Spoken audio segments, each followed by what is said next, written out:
บัตรจิรมุกยมบัตรส่งจำเนียบสูครูนี่คือจีประจักษ์บ่อยมได้เตะตนหนึ่งการเปิดประปอนกรุกรองวัตถุเมียนระบอบนิสิตนี่คือจีฟอร์มล็อกอินบล็อกย้อนก็ได้โบนี่เธอคืออีเมลไปโจ้ทำใบล็อกอินเป็นพาสเวิร์ดមួយដល់9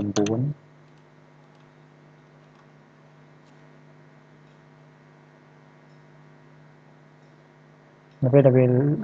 account នៃខ្ញុំ login ចូលនេះដែរគឺជា account admin អញ្ចឹងវានឹងបង្ហាញទូ form ទាំងអស់ដែលមាននៅលើ system ហ្នឹងសម្រាប់ form ដែលវាបង្ហាញដំបូងគេហ្នឹងគឺ form dashboard ដែលវាបង្ហាញព័ត៌មានទូទៅអំពី system ដូចជាចំនួន user ចំនួន cost ចំនួន faculty និងមុខវិជ្ជាដែលមាន attendance ខ្ពស់បំផុតហើយtrong កន្លែងនេះដែរគឺវាបង្ហាញអំពីព័ត៌មានមុខវិជ្ជាដែលមានវត្តមានតិចជាង 50% សម្រាប់trong កន្លែង frequent absent student នេះគឺបង្ហាញ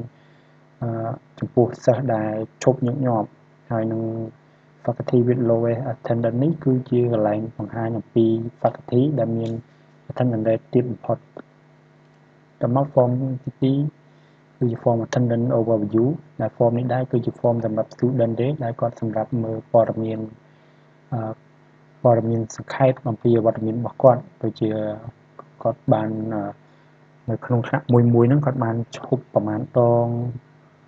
absent ប្រមាណដង present ប្រមាណដងចំណែកកន្លែង mark attendance នេះដែរគឺជា form សម្រាប់សិស្សគាត់ scan QR code ដើម្បីចុះវត្តមានគាត់សិស្សអាច scan QR code ឬមួយក៏ដាក់ passcode ដើម្បីចុះវត្តមានរបស់ខ្លួនឬមួយក៏ upload រូប QR code ចូលតែម្ដងក៏បានដែរក្នុងកន្លែងនេះដែរគឺបង្ហាញពីថ្នាក់មួយរបស់បង្ហាញ form នេះដែរគឺសម្រាប់សិស្សនិងគ្រូដែលបង្ហាញពីថ្នាក់មួយដែលគាត់បាន enroll ចូលដើម្បីងាយស្រួលក្នុងការគ្រប់គ្រងវត្តមាននៅក្នុងថ្នាក់មួយហើយកន្លែងនេះដែរគឺមានដូចជា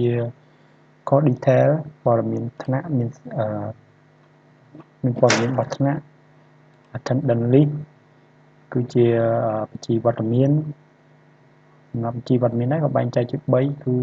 ជា daily report monthly report និង semester report ដែលយើងអាចចង់វានឹងបង្ហាញព័ត៌មានជាសង្ខេបបើយើងអាចចង់ចូលមើលផ្ទាល់យើងអាចចូល view detail ក៏បានឬមួយក៏យើង export វាជា PDF ឬមួយក៏ Excel ក៏បានដែរហើយនឹងមួយទៀតសម្រាប់ start session នេះដែរគឺជាកន្លែងនៅយើងចាប់ដើម session នៅពេលដែលយើងចាប់ដើមនៅពេលគ្រូគាត់ចាប់ដើមបើកថ្នាក់បង្រៀនគាត់អាច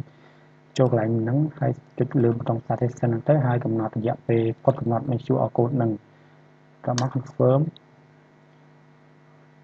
system វានឹង generate QR code មួយជាមួយនឹង passcode មួយដើម្បីឲ្យសិស្សចុះវត្តមានតាមរបស់ទាំងអស់ហ្នឹងហើយសម្រាប់មួយទៀតគឺកន្លែង end course នេះដែរគឺជាថ្នាក់ដែលបានបញ្ចប់ទៅហើយគឺជាថ្នាក់ដែលគ្រូគាត់បានបញ្ចប់រៀនចប់ហើយគឺវានឹង load មកកន្លែងហ្នឹងសម្រាប់កន្លែង request review នេះគឺជាកន្លែង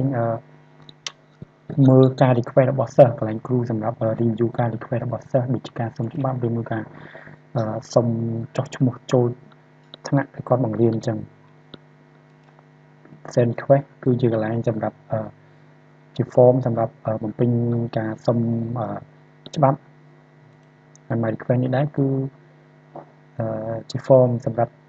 សិស្សដែរសម្រាប់សិស្សគាត់មើលការ request របស់គាត់ហ្នឹងតើទទួលត្រូវបាន reject ឬមួយក៏ approve ពីគ្រូហើយសម្រាប់ខាងក្រោមនេះ assign user assign នេះគឺជា admin tool ទេដែលសម្រាប់ add ទិន្នន័យបន្ថែមបង្កើត class ឬមួយក៏ add ព័ត៌មាន faculty បន្ថែមអញ្ចឹង form របស់ខ្ញុំដូចជាអស់ត្រឹមហ្នឹងហើយចុងក្រោយខ្ញុំបាទសូមអរគុណលោកគ្រូនិងសូមជម្រាបលា